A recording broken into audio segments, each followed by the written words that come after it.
Whoa! It's the illusion. Porting from somewhere on spaceship Earth. Wow, I got a lot of feedback on the Surfing is Dead to Me video. Either people totally related or they were totally pissed, man. It seems like the people who related kind of know where I'm going with this whole thing, is that I'm a surfer deep down in my heart, man. I can quit surfing like I can go chop off my hand. Yeah, I could go chop off my hand, but odds are I'm probably not gonna. So, part of me is knowing that surfing is just, it's an illusion, man. It can't get me happiness. It can't get me to where I need to go. And that's a tough pill to swallow sometimes, man, because a certain part of me just wishes that if I got enough waves and I could surf enough that all my problems would be solved. But that's not the truth, man. And snowboarders know it, runners know it, motorcycle riders know it, people that sleep with a lot of people know it, and I guess this is the deal. Part of what I'm doing is I'm putting my truth out there. And I'm not sugarcoating it, and I'm not trying to fit it into anybody else's paradigm. I'm just explaining what it is to me to experience this thing we called life, which I just call a joke. And it's not me being negative or any of it. It's just the truth of the only way to get through it is to embrace the darkness, if you will. Most people go through their life pretending that nothing's wrong, and in there lies the problem. Me, at least I know I'm a little bit spun out, and I'm not afraid to deal with it. I'm not afraid to put it in the camera. I don't really care what anyone thinks, man. And the truth of the matter is I don't really care what anyone thinks, because I could be making jump cut videos of me getting drunk, making lasagnas, and I'm sure the dough would be rolling in. But this isn't about that. This is about me getting to the truth of what it is that's my experience. And for some of you, you relate, and for others of you, you fear it, because the mirror is a gnarly thing to look at. And yeah, I get why people are bummed when I say surfing's dead, because it is, because it's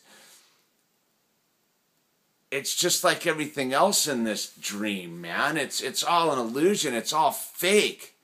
None of it can take the place of the true eternal bliss of source, man.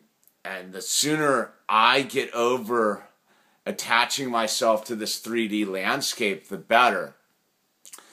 And so the last couple days have been interesting, because I live with someone who is bipolar and manic depressive, and I had to experience again one of their full-blown episodes, man. And this is a person that has everything, man. They got access to the waves around the world. They've got access to supermodels, money. They don't really have to do too much, and yet they're miserable, man.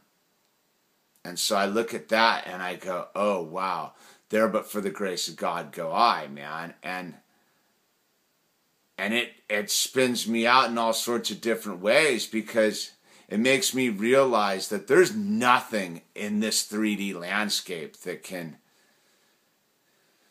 do it for me here anymore, man. Chicks, waves, skateboards, cars, money, redwood trees, beautiful vistas. Don't get me wrong. I wish that I was experiencing all of those at this very second. But I'm not, man. And so my answer is, how do I get to the place of inner peace? And there lies the struggle, because if I keep filling my life with things that make me temporarily happy, I'll never get there. And that's what I was trying to illustrate with the surfing thing is my attachment to surfing is detrimental to my spiritual growth. Yeah, the next day I was out looking for surf, man, and I got no problem with the hypocrisy or the conflict or the duality of it all. I am who I am, and I've got no problem expressing it and putting it out there, because that's what this is all about. That's what the illusion's all about, is I'm not going to be afraid of who I am. And yeah, part of who I am is pretty confused and pretty twisted. And the most part of me is pretty stoked and pretty footloose and fancy free and like, yeah, radical. But neither one of those is the truth of what bliss is and what happiness is and what connection with God and source energy is. It's all of it combined and then shed like the skin of a reptile.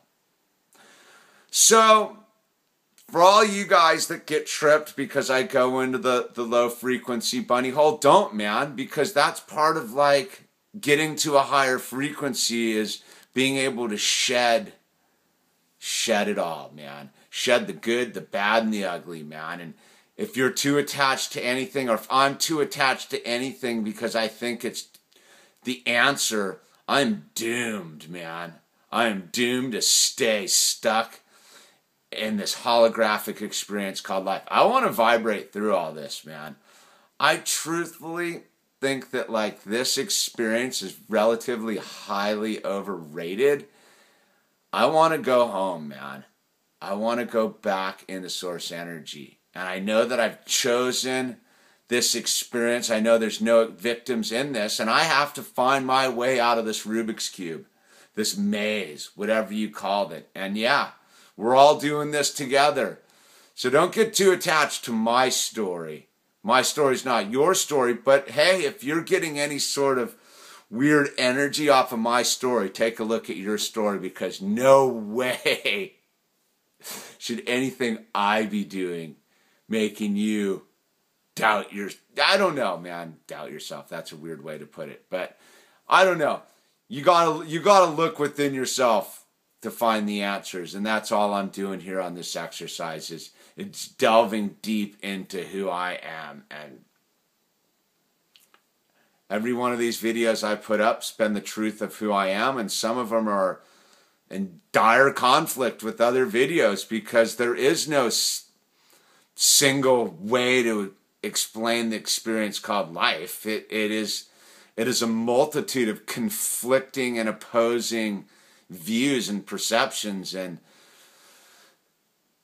they tend to confuse one another, or they tend to fully focus it and expand the vision. It's being able to face the lack of vision that'll get you to the true vision. Anyway, I hope I made some sort of sense in this 8 minute and 30 seconds of whatever this is. Peace.